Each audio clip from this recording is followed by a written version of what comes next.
Hello, everyone. Welcome to the Ice Cold Takes podcast. I'm your host, Joey DeMeglio. The Rangers and Devils played an incredibly entertaining game last night at Madison Square Garden. Really should be called just Madison Octagon Garden because it was just fight night last night. All 10 players on the ice dropped their gloves as soon as the puck hit the ice. It was a great game. The Rangers won 4-3, and joining me today to talk about it all is Anna Dua from NHL and the NHL Network. So thanks for joining me, Anna. How are you? Good. Thanks for having me. Appreciate you being on. So, what did you think of that game last night? You were there at the Garden. Were you like close to the ice? Were you high up? Like, were you able to see all the players fighting? Yeah, so I was in the press box when the fight broke out. So I had like the bird's eye view of it.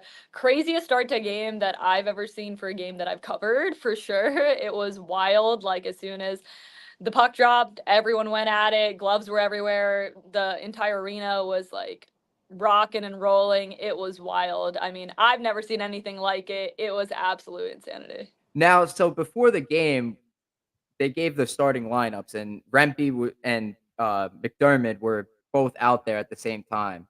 So, I'm assuming that you thought those two were going to fight for sure, but definitely not like the rest of the players, Yeah, right? I don't think like I didn't think anyone really expected like too much of a line brawl there. Seeing like Keandre Miller and John Marino go at it are two guys that I really was not expecting. But the entire arena erupted when Rempe was announced in the starting lineup, and seeing McDermott out there, you kind of had a feeling that at least those two were gonna try to do something that was left a bit unresolved in the last game the Devils played against the Rangers. I don't think anyone could have called that start. I wonder if the coaches had any idea if it was gonna happen because it was wild. Laviolette said he didn't think it was gonna happen, but, Yeah. I mean, they put both those players out there, like McDermott and Rempe. I knew those 2 guys were gonna fight, but like Mhm. you said, I didn't think the other guys were gonna fight. Definitely not Trouba and Miller. Um, and both teams went down 2 defensive pairs, or 1 defensive pair, sorry, 2 defensemen, 1 pair, for the entire game, 2 seconds into the game, which is crazy. But that energy level from the crowd, that persisted the entire night, like, it didn't die down at all. No, it didn't die down. I mean, the entire arena was buzzing. It was kind of a crazy game. Dawson Mercer got into a fight later too. That's another player that does not fight, so it seemed like everyone was a little bit feisty, and the game was close too. Like it was a good game, solid hockey game. They did the best they could with the fact that the benches had so much empty spaces on them, but like I've just never seen anything like it. It was a close game. There was all the fights. Like the entire arena was buzzing. That's probably one of the best games fans have been to. Mike Rupp was there too at the game. I'm sure he had a good laugh seeing all those guys, all those sticks and gloves on the ice because like 10, what was it, 12 years ago, I think. Yeah, 12 years ago, he was part of that big line brawl, also Rangers Devil. So I'm sure he enjoyed that as well. But one thing that I've seen people talk about a lot about like those line brawls and those theatrics is like, is it good for the game? So, like, what do you think of that? Like, are those theatrics bad for the game? In my opinion, I think because that energy level, like you said, the energy level persisted throughout the entire night. I think it's good for the game. How do you feel about that? Yeah, I feel like I'm one of those people who I don't mind it. I don't think like I get where everyone's coming from, but for me, I think hockey is more than meets the surface, and there's a lot of roles that a lot of guys on teams play, and sometimes being able to incite that type of passion into your lineup and getting all the guys amped up is just as important as making those big skill plays. And I know we like seeing like the skill guys kind of take over the league right now, but getting some of like that old school hockey back, in my opinion, I think it's kind of like where the roots of the game are in a way, and you can see the impact it's had on like the New York Rangers specifically. Like ever since Matt Rempe got called up, he's changed the entire energy of this team. And I'm not saying the Rangers are playing as well as they are just because of him, but at the end of the day, him being on the ice makes every other player on the ice a better player just knowing he's out there. So that's the kind of impact these type of situations have. So I think that it makes sense, but everyone has their own opinion. Yeah, and I mean, I don't know what the Rangers record is since he came up. Since Rempe came up, sorry. Yeah, I don't know the exact record the Rangers have had, but it's got to be pretty good because it's the Rangers record since the All-Star break has been great. They've been playing some great hockey, but I don't know. They looked great in that first period last night, and then the second period they made a bunch of mistakes. Like, what did you see in that second period? where like the Devils came back with 3 straight to take the lead. Did you expect that to happen? Like, was that shocking? So I do a lot of Devils broadcasts this season as well, and heading into this matchup, it was pretty lopsided in terms of season-long stats in favor of the Rangers. So I was expecting a little bit of pushback in this game. Like the Devils had lost 3 heading into this game. Now the Rangers obviously swept them this season, but they'd lost 3 games against the Rangers. They'd only scored more than 1 goal in one of those 3 games against the Rangers. Like the numbers were not looking good on New Jersey's side of the ice. So I was thinking that this was going to be a little bit closer of a game, if not the Devils like really putting in an effort to win. But I think the start of this game was just so chaotic that afterwards, each team was just trying to do their best and figure out what best they could do given the situations they were in. It was super high energy the entire time. Not really shocked that the Devils had that strong of a second period. Kind of shocked with the way that the game ended up, though. I mean, getting that lead in New Jersey still, like, it's not looking great for them to make the postseason, but they weren't out of it, and every game was a must win for this team. So you would think that they would at least hope to make a statement and not let the Rangers sweep them this season. Didn't end up happening, but thought it was a good game. It was a close Mhm. game, and the teams made a couple mistakes, but that's what's going to happen in a game that's as chaotic as that one. Yeah, definitely, and that's something to look forward to come playoff time for the Rangers. I don't know if the Devils are gonna make a push, big enough to make it to the playoffs. There's some good teams in front of them. But at first, like, I'll agree with you. Like, I thought the Devils pushed back in the second period. They really didn't do too much in the first, and I was concerned about, like, the lack of a 60-minute effort from the Rangers, but I think I'm gonna walk that statement back because they were playing really well, like, getting chances in the offensive zone, and, it was just a couple turnovers. Bratt made some really good plays, off Panarin. I think he made, like, 2 steals. One turned into a breakaway, he didn't score on it, and the other was, led to Brendan Smith's tying goal. So, I don't know, I think the Devils, kinda woke up.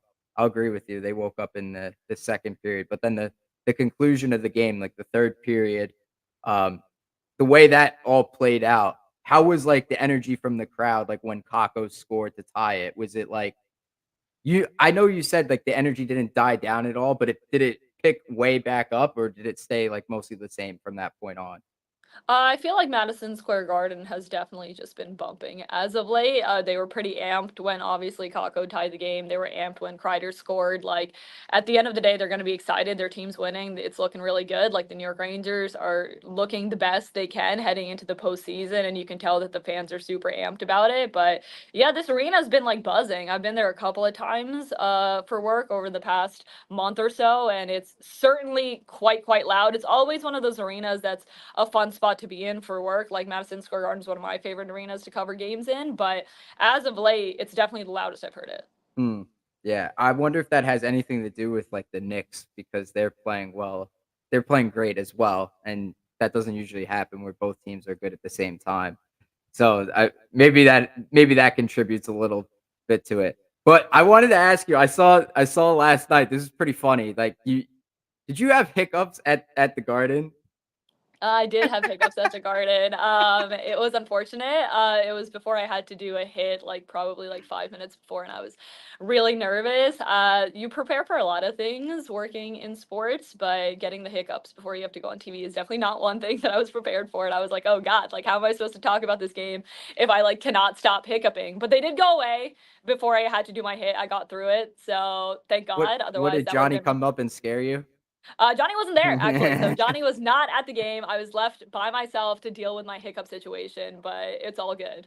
I heard if you drink water upside down, it helps. I don't know. One of my friends told me that. I thought it was ridiculous, but it worked for him. So I think I I don't just know. like scared myself into them going away because I was so nervous about what would have happened if they didn't. Like, what would I do in that situation? I was like, this is gonna be an all-time terrible hit, and I feel like just scaring myself out of it made them go away. So yeah.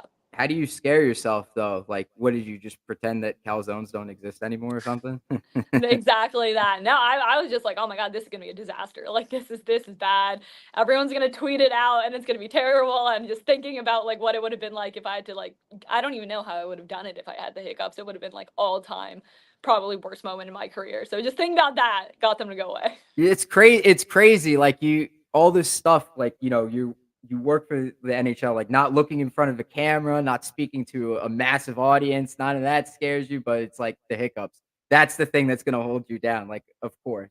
Mm. But, like, I mean, for your how long have you been working, like, for the NHL?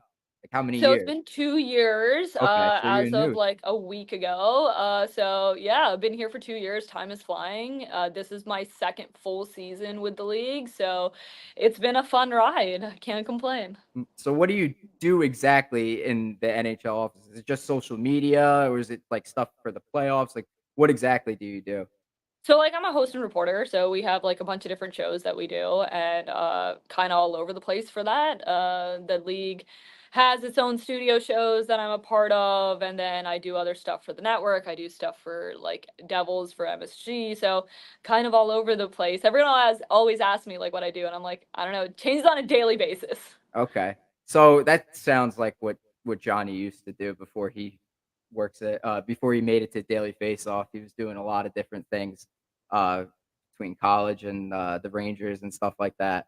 But like what academically, like where did you start? Like did you go through school for like journalism or communications? Usually that's like the route people take, but what was your path to getting to the NHL? Yeah, so I went to school for sports broadcasting up in Toronto. I'm Canadian, so I'm from Toronto. So yeah, did sports broadcasting, like a lot of folks, and ended up here, and that's kind of what I took in Hmm. school. Pretty decent major to do what I'm doing right now. Okay. So the playoff show that you guys do, with Johnny, that's only on YouTube, or is that, like, broadcasted on Mhm. TV? That's on YouTube. So it's on the NHL's YouTube channel. We did it last season. It was super fun. We'll see if we're doing it again this season. Not too sure, but last season it was a blast for sure. You guys gotta get better pizza, I saw that last year. Yeah. Um, I don't know if Johnny told you, but my parents own a pizzeria, so, I mean, Oh, really? Oh, that's awesome. you guys should order from I'm kidding, it's so far away from where the NHL offices are, it's not even close, like, I would, but it's like, it would be impossible to get there. I'm not driving in Manhattan or the city or to New York. If it's Secaucus, though, maybe. I don't know, because Oh, that's where really? NHL Network is, right? That is where Secaucus? NHL Network is, yeah, it's in Secaucus. Yeah. I saw was that you that folded that pizza like a calzone? That is me, yeah, Oh that's my my thing. gosh. What's going on with that? What between That's you my and thing. Johnny, like, the food takes and stuff? They're not great, but, that's how I've always eaten my pizza. I didn't even know there was anything wrong with it, but once again, I'm Canadian. People in New York take their pizza way more seriously than people in Canada do. Learned that the hard way, so yeah. Yeah, we're all fun here, just joking around, but, my nephew, when he was a baby, he used to how did he eat the pizza? He folded it, like, end over end, like, Mhm. instead of, like, the normal way you fold it, like, he folded it like a taco, and we were dying, like, the way Mhm.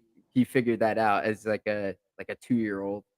I It was respect hilarious. it. Yeah, just don't have as bad as, food takes as Johnny Lazarus is with the chicken parm, no sauce, and pop Mhm. ketchup. Just don't do that, and you're good. I'll try my best. Yeah. Anyways, back into hockey because I know this is a hockey show, and uh, I should be continue to talk about hockey instead of other people's food takes. But anyways, Jacob Trouba came back from injury a few Mhm. games ago, and fans are like getting restless online. I don't know how closely you follow stuff on social media. You're probably on it all the time, but people are going crazy with how poorly the Miller Trouba pair has been. Uh, what have you thought about, like, from your eyes, how Trouba has played and that pair, Trouba Miller, since that injury, since he came back from injury a few games ago? I know that I have seen that a lot of folks are not too thrilled about it, and I'm not gonna say like it's a bright spot in my eyes for the Rangers for sure right now. They're playing well as a team. I think they're just trying to find areas in which they can improve, and that for me it's one of those situations where I just do think it could be better. And agree with what a lot of the fans are saying right now. It hasn't really impressed me, and I think in Truba's absence too, you saw some of their other blue liners step up and really make some strides. Like I was particularly really impressed with the way Braden Schneider played, and I think he took advantage of the opportunity he was given when Truba was out, and it was very evident to me. So kind of seeing the way other guys stepped up and seeing their potential, because they are like honestly quite young. I think people forget that oftentimes. Like Truba's a veteran presence on this team. Keandre Miller's not that old. Braden Schneider's not that old. So these guys are still finding their footing, learning some chemistry, and it's going to take some trials and errors to figure it all out. But I think just seeing their individual ceilings is promising for the Rangers in the future, to see the players that they have on their blue line and what they can do, even if like the current situation may not be performing the way they need it to. So you would expect the pairs to stay the same, like not really any experimentation with, like maybe go back to Miller Schneider because that was working. You said you were impressed by Schneider, and I agree. I think he was playing some of his best hockey a couple weeks ago when he was paired with Miller. But you don't think like they're gonna change up the pairs? They're just gonna roll with it. You never know. They might. It's all fair game. This is an interesting part of the year, I think, that the Rangers are in, because they're making the playoffs. Like it's all set in stone. Some other teams are still battling to get in there, but if they wanted to test some stuff out before the postseason and switch those pairs around, this would be the time for them to do it.